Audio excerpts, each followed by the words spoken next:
What's up, everybody, man? It's another episode of DnA-Tvision, man. I got a real good friend of mine, childhood friend of mine, brother, man. Been known for many years.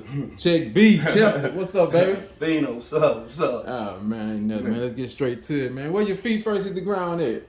All Born right, and first, raised at? I was born in New York, Harlem, New York, East Harlem. Man, for real? East Harlem, New York. East Harlem, New York, man, on 112th, 113th, and 1st Avenue in Jefferson Project. Jefferson Projects. That's where I was born. I was born, well, my family was born. My family started down here. Right. My In grandmother Beaumont? in Beaumont. My grandmother, she's from Rain. She came from Rain, Louisiana, to out here. Mm-hmm. So she moved out here, had her children. She had 9 children. My father, the youngest of 9. Yeah. So when she had her children, she decided she was gonna move from Beaumont, like with the migration. You know how black folks moved back then with the migration. So she moved to New York. Yeah. Well, my father met my mother, which moved from South Carolina, and I was born, and me and my brother was born in New York, East Harlem. I lived there till I was like 10. 10? 10. I moved down here when I was 10. Oh, so you been in, so you know about Harlem and all that. You grew up playing out there. Yeah, How was that? How was that? Man, It was just you and your brother, mom and dad? Well, my brother was born. It was my mama, my daddy. I was a big family up in the East. Like I said, my father was the youngest of 9. Mm-hmm. So I had a bunch of uncles and aunties and cousins. All up there. Yeah. And I moved around. I was like the baby up there. My father was like athletic up there. My father played sports. My father acted. My mother, he went to the service. My mother, she acted. My mother coached football up there. She coached football up there. Yeah. She won an award. She was in the paper in New York. She was in the newspaper as one of the first women to ever win an award coaching football up there. So that's what that's what I was. Type of football. Yeah, football, little league, like how we got the Y down here. Mom got a award for that. Yeah, she was on the front page in the news in New York for that. So so they was known. Right. My family was known. That so last name Brazier. Brazier, but they was known for what they did. More so for what they did. My daddy nickname was Checo. Mm-hmm. So everybody knew Checo. Everybody loved him in the neighborhood. You know what I'm saying? And he was doing. And my mama was the same way. She was doing things. So when I was born, everybody loved me. I was spoiled. Yeah. They always kept me. I always kept nice things on there. As far as the project nice thing. I was raised in the same projects as Black Rob. Okay. The rapper. Yeah. Just passed away now. Just passed away. It's a mural on the building. We was in the same building. I was raised on the 2nd floor, and he was raised on the 6th. They called him Robbie O back then. And I come up there in the 80s. So this the 80s. I'm 10 years old. You know what I'm saying? You was born in what? 73? I was born in 73, but I'm running like this 9 going up into the 80s. Yeah. I'm spoiled, a baby. I don't know nothing of baby 73. I'm spoiled or whatever. But here we go up into like 7, 8. We coming into the 80s into the crack era. You know what I'm saying? Right. And this into the my daddy the youngest of 9 children. So and this my grandmother. She up in age. So she ain't really raised me. My mama's mama. She kind of up in age, but I couldn't do no wrong with her. No wrong. How was the relationship with you and your dad and your mom? Well, like I said, I was spoiled. They was together. I'm saying your mom and dad was together. They relationship. My old man was a Rolling Stone. My old man, he was in the house. Yeah. He was out the house. He was in the house. Right, what I'm saying? Me and her came. It was more so me and her than anything. And You still remember any childhood friends from Harlem? Yeah, man. I remember, man. I had a partner named Artie. I had another partner named, which is funny. But I had a partner that was cool with me, man. His name was Artie. And we ran everywhere, man. And then later on in life, the mother of my children's first name is Artie. So I was like, kind of, what I'm saying? It fucked me up a little bit to have that. But, that was a childhood friend. I had another childhood friend named Boo Boo. Mm-hmm. Boo Boo was a hustler. Boo Boo, we be on 2nd Avenue. It ain't like hustling in down here in Texas, hustling up there, cause you in the biggest city in America. A 10-year-old from New York is different than a 10-year-old in Beaumont. It's different. You know what I'm saying? Cause you in the biggest city in America. People everywhere. It's people everywhere. So you gotta stand out. You gotta make, you introduce anything at that age. So my partner Boo Boo wasn't nothing. He out there walking in front of people, showing them, great, what's up with the bags in his hand, getting it on, you know what I'm saying? That wasn't nothing for me to see. And Crack come in. Here come Crack right at that era. And when Crack came, you know, just like anywhere in the ghetto, things just changed. Everything changed. A wildfire. Everything changed. So, you know, I ain't no structure here, you know, I'm hanging out. My partners, and to this day they have a tournament for my partner. It was black, hold up, let me go back. Raw, it was three brothers, man, and they controlled the our end of the project on the dope. They got the dope from where they got it, and they stripped it out. Cause it ain't like in Texas. It ain't like everybody whoever get a pack, break it up and get it on. You know what I'm saying? Up there, it's like they get the pack and they issue it out. And you hustling and all the money come back to where it is. And the thing up there back then, they had tops. Caps. Yeah. So how you knew the different neighborhoods was, you know, if your caps was this color, you was from this neighborhood. If your caps was this color, so it was a color thing, but it was on the dope. Right, if you wasn't from there, if you color out with the same with different caps on the motherfucker gonna be like, nah, you ain't from around here. You gotta go. So I seen all that. I seen people out there get shot about that. I say at a young age. And like I said, my old man, the youngest, he was a child when he had me. So he going through his thing, being who he was. Yeah, he wasn't finished being. Yeah, he wasn't a man yet. You know what I'm saying? So man, I'm 9, 8 years old. I'm in Central Park on roller skates by myself. You know what I'm saying? Yeah. I'm back and forth, and from going to the other side where my my mama's mama stayed at. Like, they never wanted me to sell no dope, but at this time, everybody I know. So you were hustling. Crack. I'm finna show you how deep this gets. At this time, everybody I know is selling crack. Crack is like, it's like, man, everybody, you gotta sell some crack. Everybody, but everybody I know is selling crack. So everybody. But I didn't have to. My grandmother worked at the post office. You know, my family was so big, I didn't have to, you know, everything I asked for, I just, you know, I just got. He said no, she gonna say yeah. She gonna say yeah. You know what I'm saying? My father's mother, she was, you know, she had older children, so she really never, she just, whatever you want to do, baby, I'm here for you. You know what I'm saying? Just do it. And it was the same way on this side, but my grandmother was working, so all the new stuff, I'd go to her to get and all the other stuff. You know, so I was spoiled on that account. Yeah. So then, you know, I come up from so at that time, you know, I was in Jefferson Project, and my mama's mama, we was in Jefferson Project. Everything was real good for it, but crack, it knocked us out. Anybody in the family got addicted to it? Yeah, family members start getting addicted, you know, man, and the old man start getting in trouble, you know what I'm saying? Yeah. I'm getting in trouble in school, you know what I'm saying? My mama just got pregnant, then you know, my mama catch cancer. Yeah. So now she's sick, you know, so now This in New York. You know, my mama just sick in New York. So, you know, we had to go through that, going back and forth to my auntie house. So. And getting her well, but then when she passed. In New York, while you was in New York? Yeah, my mama passed while we was in New York. My mama passing is my whole reason for even coming to Texas. You were what, 9, 10? I was 9 or 10 years old. So mom passed and now they. So my mom passed, my grandfather passed. My grandfather never left down here. You know, my grandfather, which is, you know, my grandfather Lester Lewis, used to have a they called him cabins. He used to have a mechanic thing on Pine and Pollard. And he never left. But my grandmother moved to New York, he never left. Yeah. So he stayed there. We would always come for the summer. We would come for the summer. And I ain't know nothing about it. Y'all going to Texas for the summer. The only thing I liked about coming to Texas was I know my grandfather had a brand new bike for me. And I could not ride this bike. But he was going to put these training wheels on his bike. He was going to make this nigga Darren push me up and down Willamette Street all day on this bike. That was the most fun I had, like 8, 9 years old. That was the most fun. Where your feet landed at when you came to Beaumont? What side of town? No, I didn't. What street? North End, Willamette Street. Willamette Street, North End. Gill and Willamette. Right there. Did not want to come. In the dark.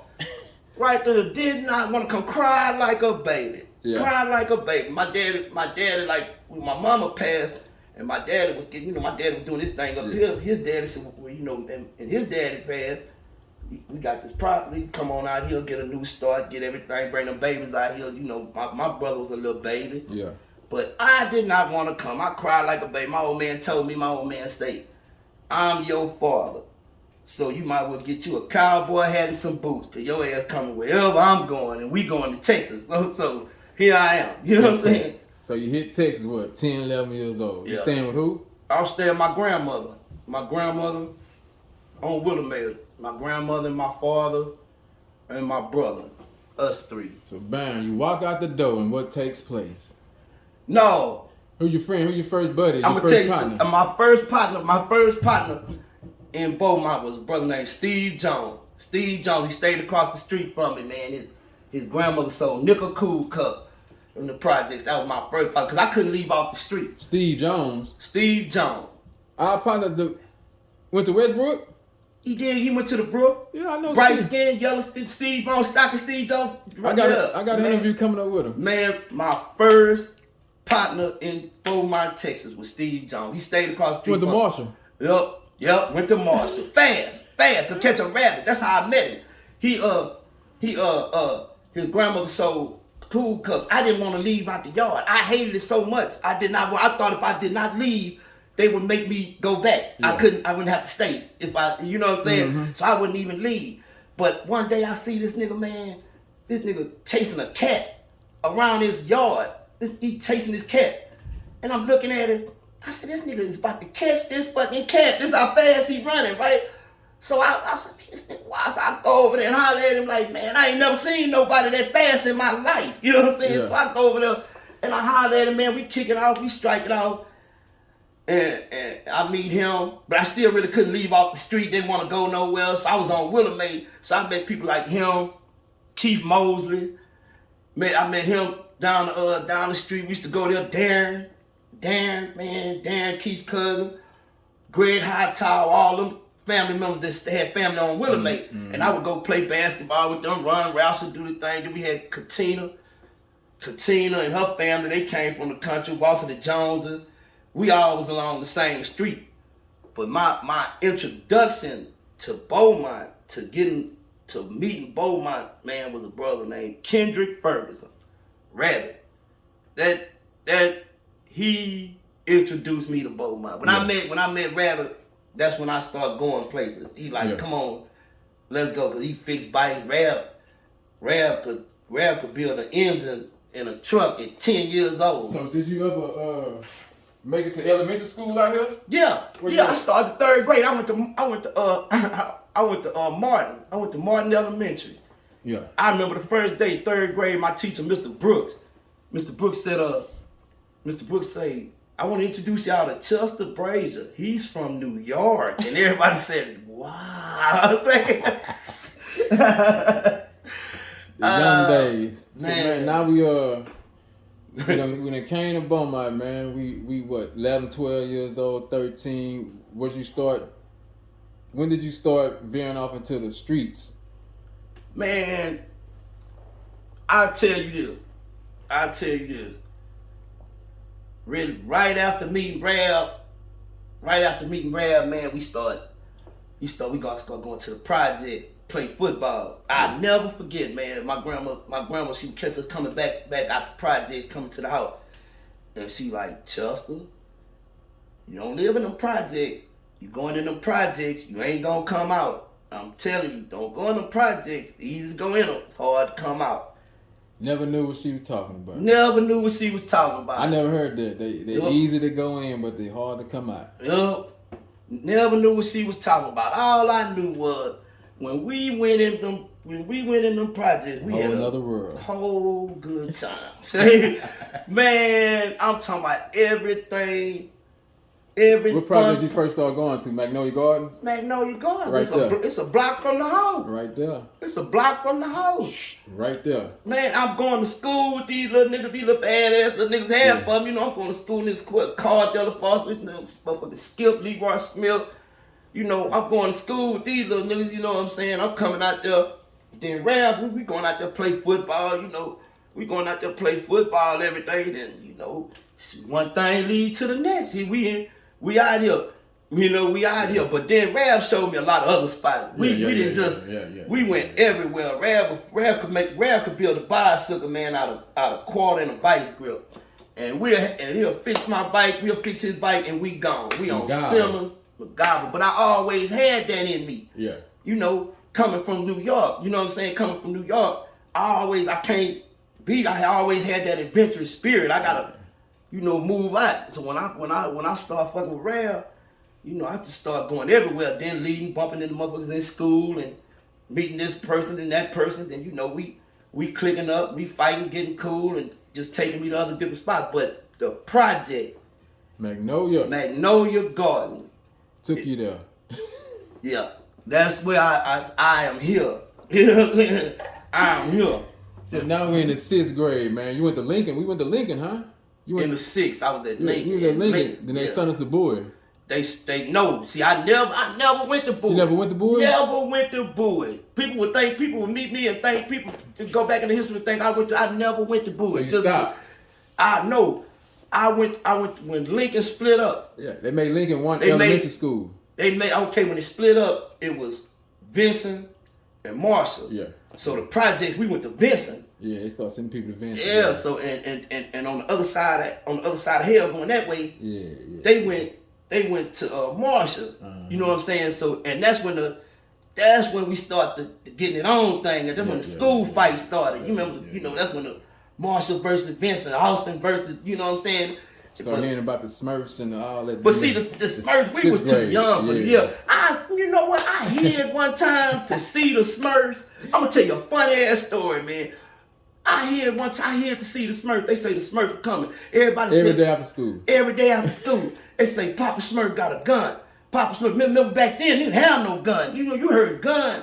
Like man, what? Like what? Man, Papa Smurf got a gun. So I hid. I said, I want to see who this nigga is with this gun. So I knew he never came. Fast forward years later, man, I'm in TDC, man. I'm on my way.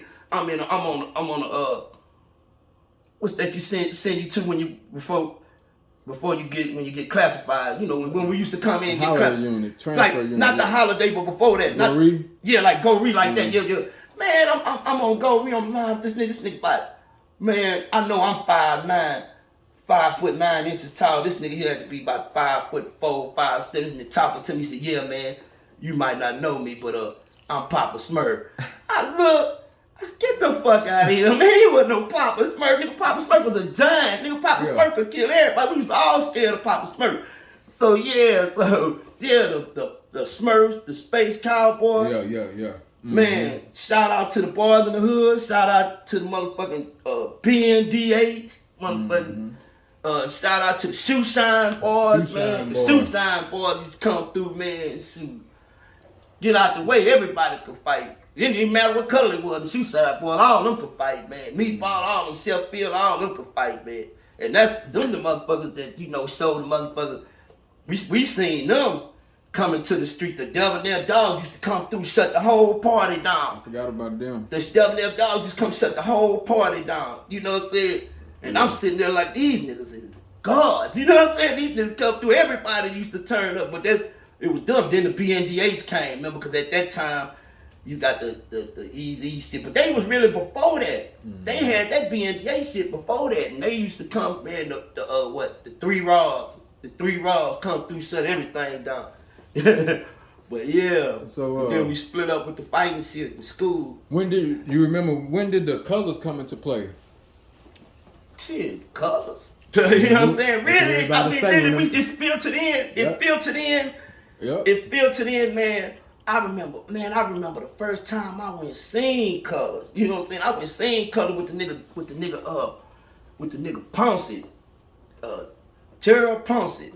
We went and seen color. We couldn't even go see it We couldn't even go see it. It was at the Gateway at first. They took it away from there. No, it was at the mall first. We couldn't even go see it at the mall first. They had stopped. They wouldn't letting us go. Then they were going to show it at Port Arthur. But they decided to show it at the Gateway. Yeah. And we went to the Gateway, man, or either vice versa. It failed me now. It started at Gateway and went to the mall, or started at the mall and went to Gateway. Yeah. And I remember, man, this nigga was telling me, man, this nigga, yeah, man, this how it go down there. That's just how it go down there. We watching the movie, coming back, talking shit. This how it go down there. This how it go down there, man. About around the third or fourth time we seen this movie since it's been there 3 times in a week. Yeah. Me and the same niggas. About the third or fourth time we coming back, man. These 2 niggas, I don't know how many people want to be put on the game thing, but oh no, it is what it is. Yeah, It's raw and uncut. Man, I remember we coming from the movies, man. It's the nigga out the Ville and Snagger-Tooth Red. Remember Snagger-Tooth Red? I got the Man, Snagger-Tooth Red from California. Man, Red just Snagger-Tooth Red. Now like I said, niggas was already out here from California filtering.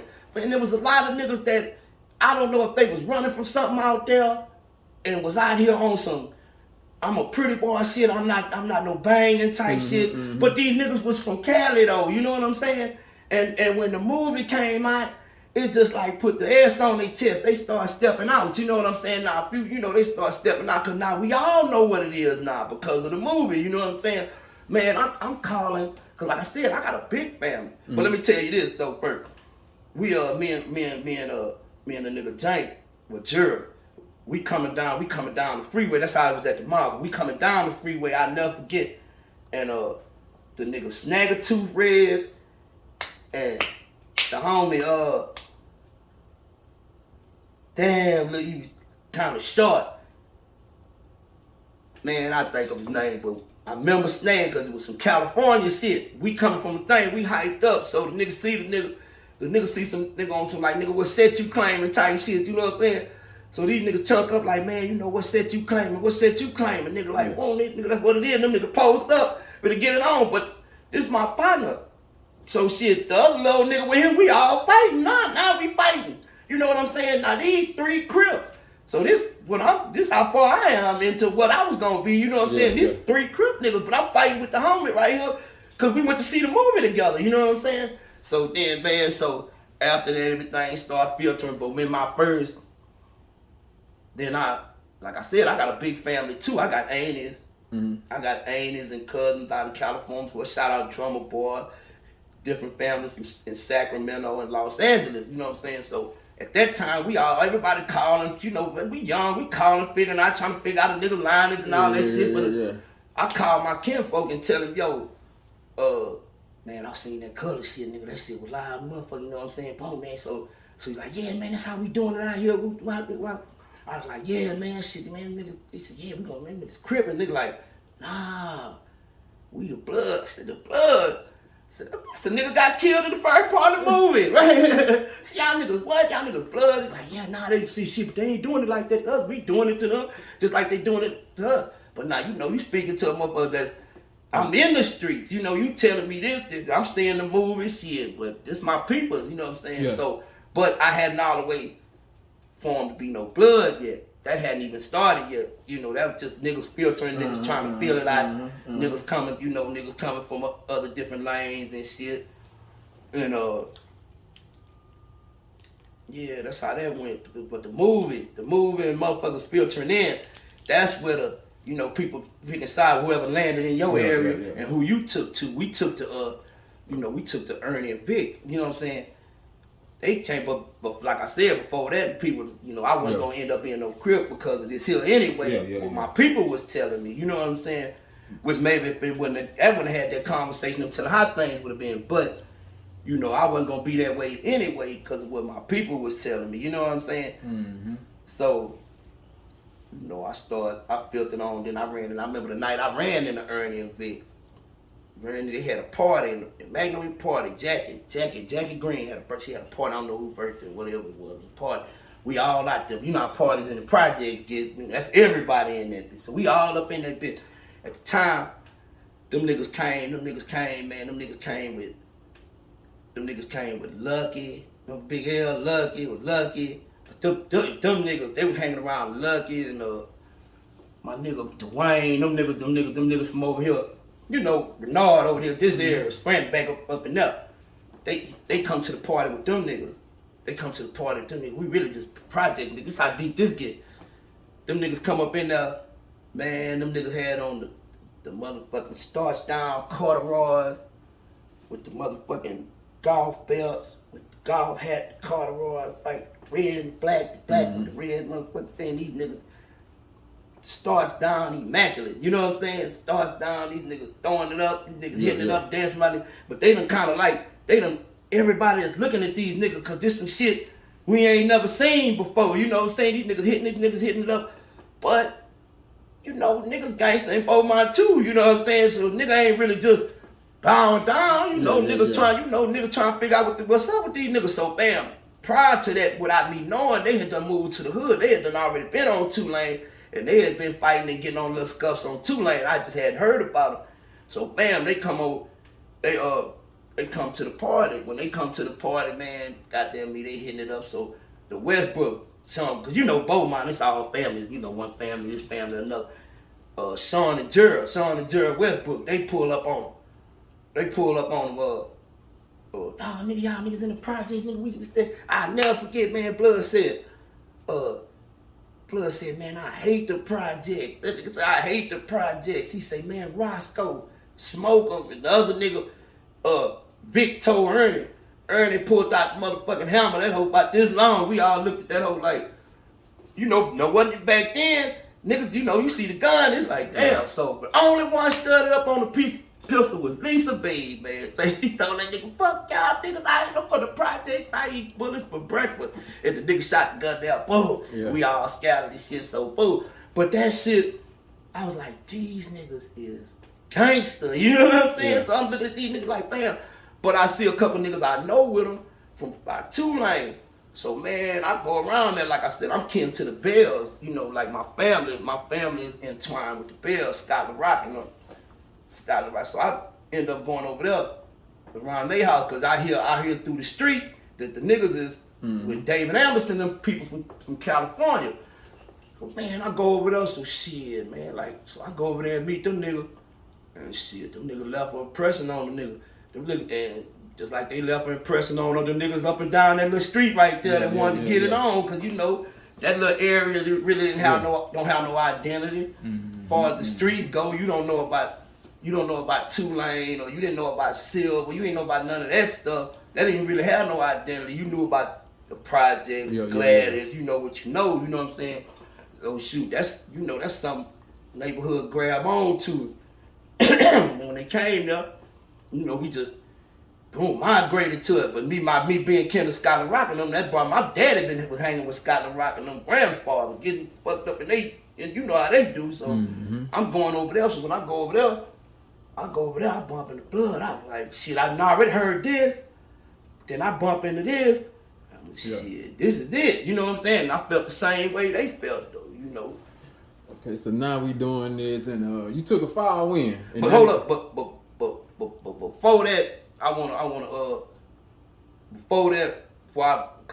I go into that, I want to shout out to this brother, man, the nigga that influenced me for being a Blood, wherever that take me in life, whatever that happens to me in life, the nigga that influenced a nigga named Lon, my partner was Lon.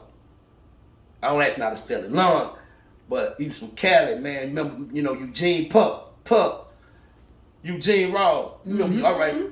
Eugene had a half brother. His sister Liz got a half brother from California. That nigga from California, nigga named Rest in Peace. That nigga from California. That nigga that came down here. That nigga was Blood. We was already doing our thing though. We was already getting it on.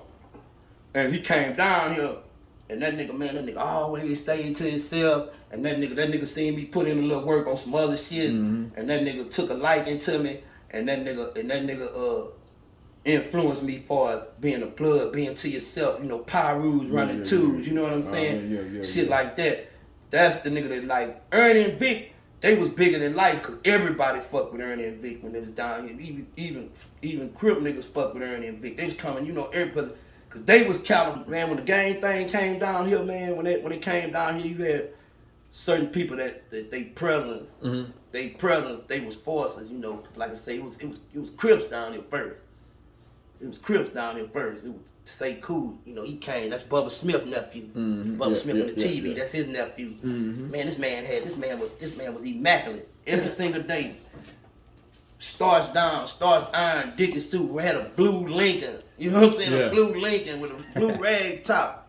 With a blue rag top. But and I'm talking about was coming with it. Yeah. Was coming with it. And we still and then gang banging back then, you still had to fight the forces that was already the shit that was already here. You know what I'm saying? Cause you still had Debonair Dog, you still had other things that was like, oh man, this some Texas, we don't want that California shit out here, we don't want that shit. You know, it was some pushback, but you know, that shit, that gang shit was like crack, man. You know, that shit just took over the black community and ran with it, you know what I'm saying? Everybody just chose up sides, you know, motherfuckers been playing since the schoolyard, choosing up sides with motherfuckers that they meeting that they ain't knowing what they come running from. These niggas running from anything down here, man, and giving it to these niggas, and they used to feed it to us, and it looked so beautiful and so wonderful that we had to grab on to it and push it to the limit, you know what I'm saying, and take it wherever it went.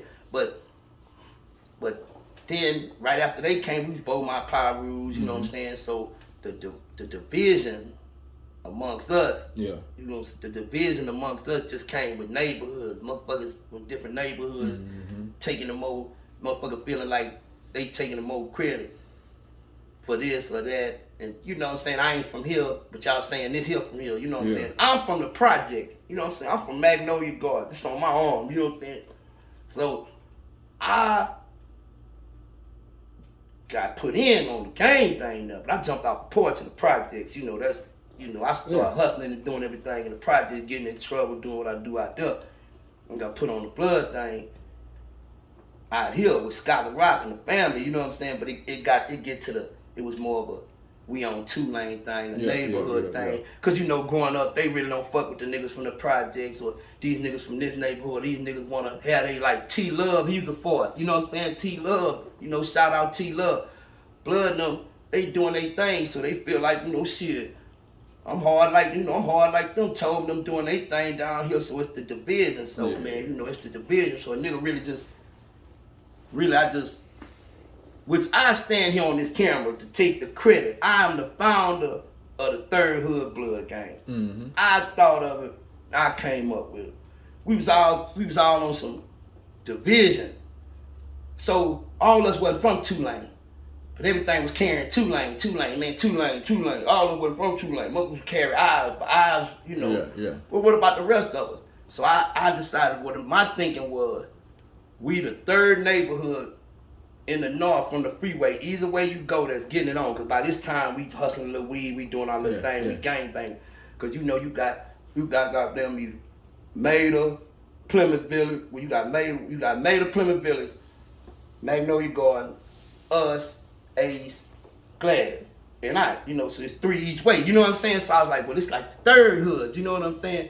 Amongst us, so I come, you know, so I went to Duck, I went to the different people, because Duck stayed on Pope, you know, they didn't stay on two-lane, Duck stayed on Pope, they went Duck, T-Love, you know what I'm saying? Hey, man, man, we ain't from two-lane, these niggas carrying some two-lane shit, what's up? Boom, so we all, you know, we all became Third Hood Bloods, you know what I'm saying?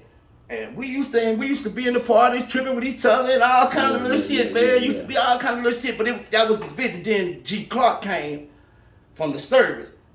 You know, G. Clark went to the service. You know, he came back. You know, Blood was a force. You know, Blood is the reason we got 6 dudes. You know what I'm saying? It's the reason we got 6 dudes. He came back from the service, and he was in the land with them Bloods. And when he came back, you know, he got. You know, he picked up the kill, people kinfolk died, you know, they ran together and, you know, did they thing. That's really a CDS connection. Then they took that part of it out to with KD and them where they from Point North. So, you know, that's where the majority of them took that. I actually call them niggas party bloods between us far as the party bloods. You know what I'm saying? Them niggas had the best, you know, them niggas put their best foot forward on that note. But it was, man, shout out KD, Big Row. You know what I'm saying? Them niggas out there. And shit, man, when we all established what it was, you know, we pushed the line for better or worse, you know.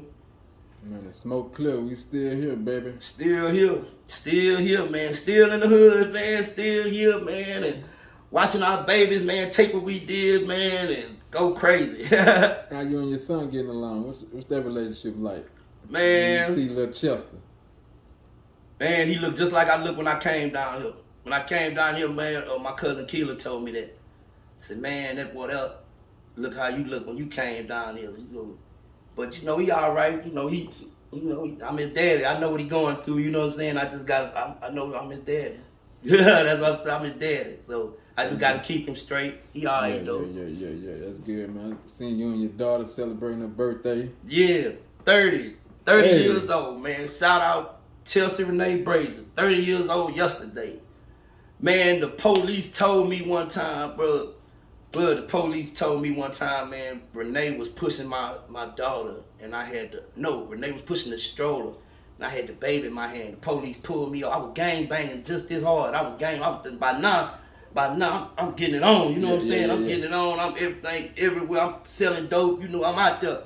Man, the police pulled up on me and told me, man, you might want to let your old lady hold your baby and not you. Yeah. I'm like, the fuck you talking about? You know, say, hey man, the shit you doing, anything can happen to you, man. You want to risk your daughter getting shot with you out here with what you got going on? Yeah, real shit though. And that shit stuck with me, you know what I'm saying? It stuck with me, and I really never held her like that, you know? I really never held her like that because of that. So, you know, that stuck with me, you know what I'm saying? And here we is, 30 years later, you know what I'm saying? So, it's a beautiful thing, man. Yeah, man. I can hug her now, ain't nobody shooting at me now, so. I'm sure glad you stopped by, man, and chop it up with me, man, and hopefully we can chop it up on a few more interviews, man. Whatever you want to talk about, baby. Hey. OG original. Already, man. Hey, before I go, I'm going to give a shout out to E. Skinner, rest in peace. Eric Skinner, rest in peace. Herb B. Rest in peace, Bimbo. Rest in peace, Gerald. Rest in peace, Snotty Gotti. Rest in peace to all the soldiers. Rest in peace. And to all the hoods, man, rest in peace, CB. CB for one, man. Blood, man. Boy, we could have a whole story on me and Blood, man. For real, man. Rest in peace, CB, man. And then shout out 6 Dudes, man. If I missed y'all, man, you know, breeze up, man. Shout out to the hood. Shout out to North Beaumont. Shout out to Beaumont and to the world, man. Thank you, man. Thank you for letting me tell this story. So appreciate you, baby boy. Anytime. Already.